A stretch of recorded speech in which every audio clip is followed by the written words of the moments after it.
également reste marqué par le découpage envisagé par l'État au niveau du département de Rufisque, Oui. notamment à Bambilor, où certains villages sont sur le point d'être rattachés au niveau de Sangalkam. Donc il y voit un règlement de compte entre Omarké et Ndianjo. Ce serait dommage, parce que les deux, je les connais très bien. J'avoue que j'ai même tenté une fois de les rapprocher, de les réconcilier. Parce que Oumar Gueye, Ndiagne Diop et moi avons longtemps milité au niveau de Réumi. Malheureusement, je n'ai pas réussi. Mais je pense qu'un jour ou l'autre, ils vont se retrouver. En tout cas, moi, je l'espère et prie pour qu'il en soit ainsi. Est-ce que cette inimitié ou cette adversité a déteint sur le découpage? Moi, je n'irai pas jusqu'à franchir ce pas et affirmer ici que c'est ça.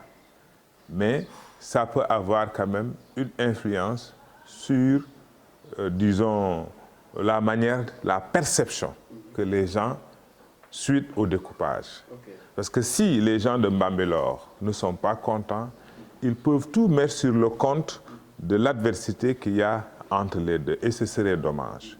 Parce que le découpage, c'est l'affaire de l'État. Okay. C'est l'affaire de l'État. Il se trouve malheureusement que la tutelle étatique des collectivités locales est sous l'un des protagonistes. C'est ça qui un peu complique les choses. Okay. Mais moi, pour revenir donc à votre question, le découpage est fait pour les populations. Okay, mais est-il opportun de le faire Laissez-moi dans ce contexte actuel? Laissez-moi terminer. Je dis bien que le découpage est fait et doit être fait dans l'intérêt des populations. Ce n'est pas les leaders qui doivent décider de comment l'État va organiser ces territoires.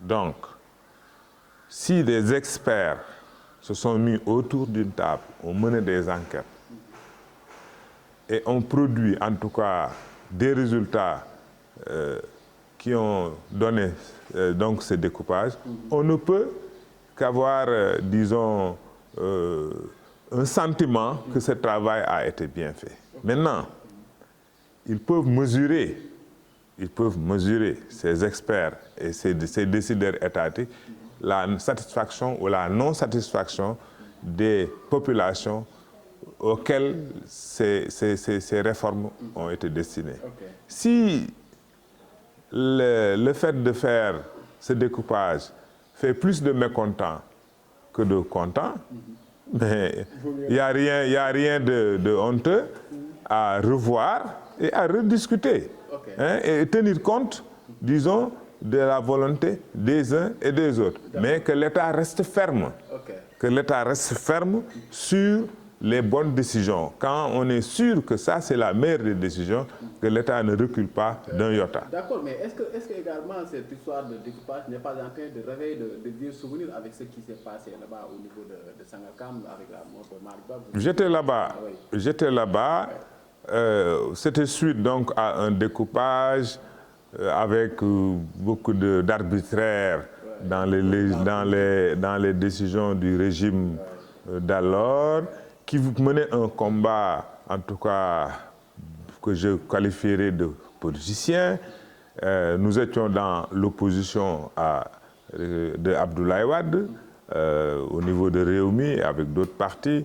Donc, Macky Sall, qui est venu disons, en redresseur de tort, avait promis et doit, à mon avis, revoir cette situation. Okay. Mais est-ce que la manière dont les choses ont été conduites l'ont été dans les règles de l'art?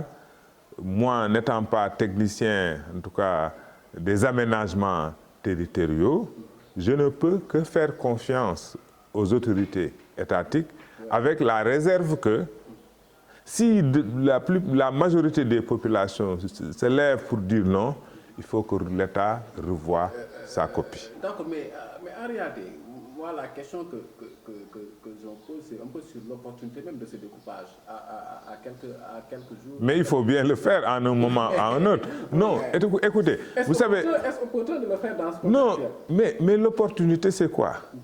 Nous devons le faire. C'est comme si vous me demandez, la route latéritique là, est-ce que c'est opportun de faire ça demain? Mais je dis oui. Oui, c'est-à-dire que... sauf que là, on s'achemine vers des élections locales. Et à quelques mois de ces élections, on veut opérer un découpage au niveau de Sangalkam. De toute façon, même si on le faisait... Après les locales, je pense que ça ne... Non, c'est un projet quand même qui dure depuis longtemps. On parle de Keur Massar. On parle donc de plusieurs... Il y a beaucoup de propositions de redécoupage, en tout cas au niveau du Sénégal. Pourquoi ils ont choisi de mettre en premier la localité du département de Rufisque? Ça, je n'en sais rien. Vous êtes de la décentralisation.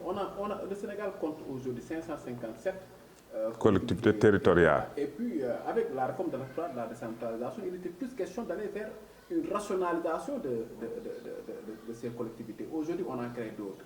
Est-ce que cela ne... Non, on n'en a pas créé d'autres. On est en train de rationaliser géographiquement et territorialement, hein, en fonction, par exemple, je prends le cas de Sangalkam. Bon, vous traversez plusieurs localités, vous traversez Sangalkam pour arriver dans une partie de la commune de Mbambilor. Donc il y a des incongruités, des choses bizarres qu'il faut forcément corriger. Okay. Maintenant, comment les corriger? Moi, je privilégie le dialogue. Okay. Je privilégie aussi ce que, disons, le desiderata des populations. Qu'est-ce que les populations veulent? Mais, encore une fois, j'ai entendu le maire de Mbambilor, Ndiagne Diop, parler des ressources économiques de sa commune. Je pense qu'il faut en tenir compte. Parce que vous ne pouvez pas faire vivre une commune et tuer une autre. Ça n'a pas de sens. Madame Amda, mais Tot Benenda. Donc moi, je pense que la cohérence et la cohésion voudraient que, en dotant de plus de villages à la commune de Sangalkam, moi je suis pour, qu'on tienne compte des intérêts économiques de chacune d'elles pour que chaque commune puisse se prendre en charge avec des moyens adéquats au profit des populations. Ok, dernière question. Comment aujourd'hui se porte votre alliance avec le président? Ça va très bien. Nous sommes très satisfaits du compagnonnage. Donc, je pense que l'essentiel pour chacun d'entre nous, en tout cas, je veux dire tous les partis qui composent la coalition, c'est de faire en sorte que le Benno Bokk Yakaar soit encore plus solide, plus en phase avec la vision du président Macky Sall, plus conquérant, hein, et plus proche des besoins des populations.